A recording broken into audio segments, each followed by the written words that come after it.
This week on Healthy Living, we shed a light on efforts to end female genital cutting. Gambia's lawmakers reject a bill that aimed to reverse the existing ban on female genital mutilation. And Côte d'Ivoire launches its first child malaria vaccination program, while Togo remains on high alert amid a dengue fever outbreak. Plus, Kenya uses a mobile app to educate teens on their reproductive health. These stories and more in this edition of Healthy Living.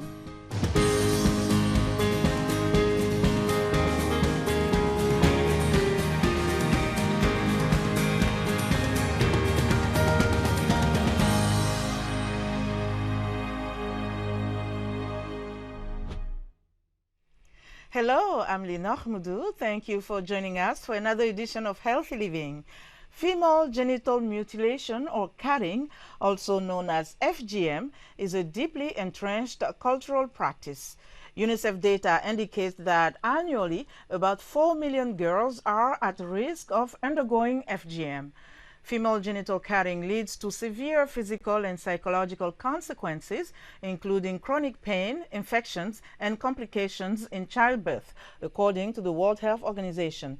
Observers say despite global efforts to eradicate FGM, progress is slow, particularly in regions like East and West Africa, parts of the Middle East, and some Asian countries. Activists and survivors worldwide are calling for stronger legislative measures to challenge FGM. In Gambia, a bill to reverse a ban on the practice has been rejected by lawmakers.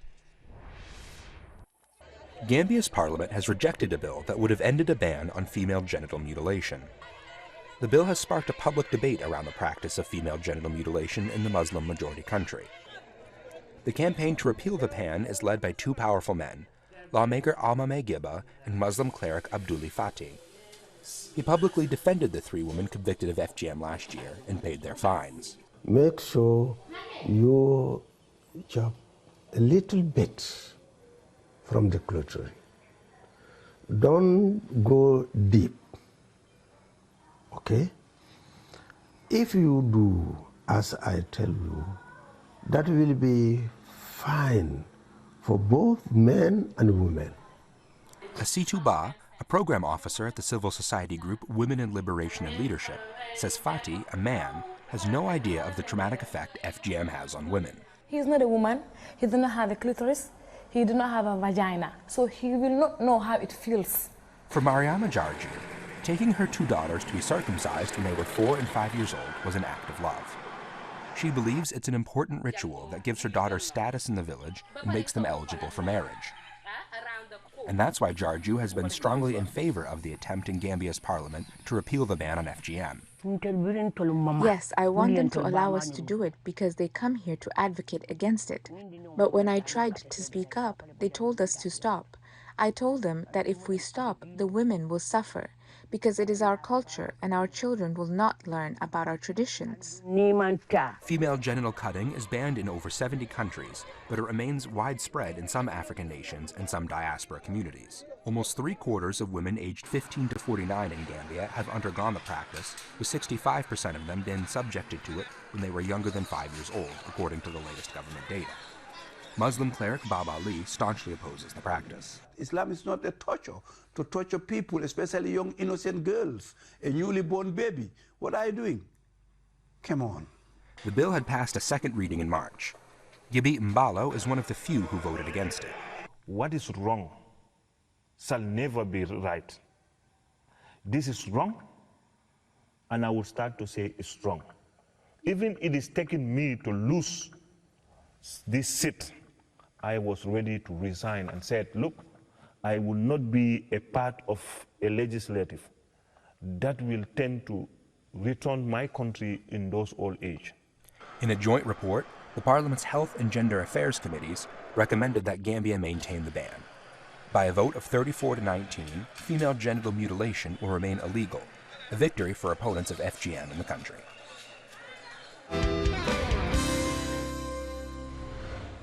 What can be done to protect girls and move the needle further in the fight against FGM on the continent? Here is what an expert had to say. It's a global public health problem. According to the World Health Organization, between 100 million and 140 million girls and women worldwide have undergone genital mutilation, and in Africa, according to the latest WHO estimates, 91.5 million girls over the age of 9 are victims of female genital mutilation. And you can see that this covers a large population, with over 3 million girls at risk of being mutilated every year in Africa. FGM is often linked to cultural and social factors. Indeed, there are many reasons and traditional beliefs that obviously vary from country to country, and those who try to justify these harmful practices use social recognition as an argument. This means that women who are victims of mutilation will be recognized by the social fabric, by society, as now belonging to a group of privileged insiders. In some societies, women who are cut are said to have a higher dowry. So once they have been cut, the dowry goes up. Programs to combat FGM, especially elimination programs, which aim to eliminate FGM in line with the WHO recommendations for the elimination of FGM by 2030, focus above all on community participation, because a change that comes from within is much more lasting and much more successful than a change that comes from outside. So there are programs that have tried to empower communities to take responsibility for their own health without focusing specifically on FGM. So by taking a much more global approach, by reinforcing communities' understanding of rights, especially the rights-centered approach, by reinforcing women's awareness that FGM is an infringement of their rights, an abuse of their physical integrity, and an attack on their health. Legislative measures alone are not enough to produce socio-cultural change, so they need to be supported by a process of awareness raising, education and training, and a climate of social dialogue to encourage community commitment and change from within. However, I believe that by synergizing all these interventions at both community and the legislative levels, we will be able to achieve lasting and sustainable change.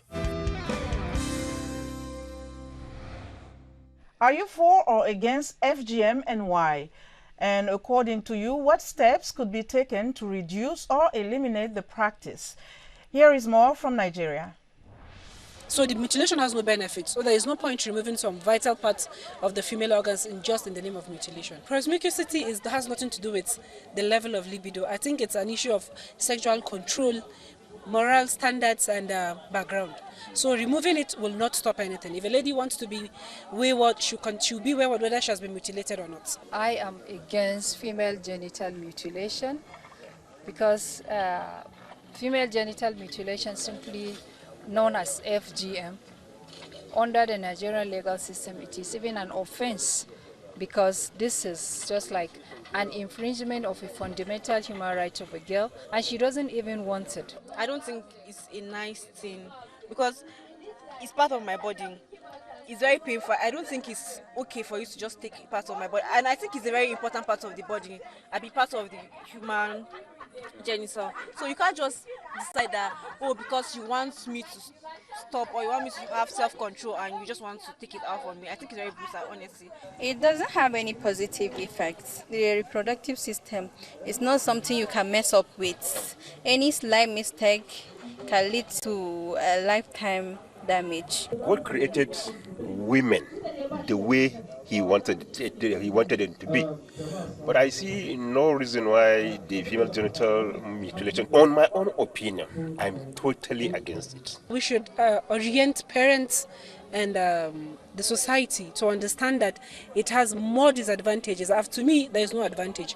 So we should understand that leaving the women's part complete like they were created. One of the chief or most important steps to be taken is to create awareness on that issue of that, because most of the laws, like we have the VAP law, the Violence Against Persons Prohibitions Acts, and then we have it domesticated on the plateau.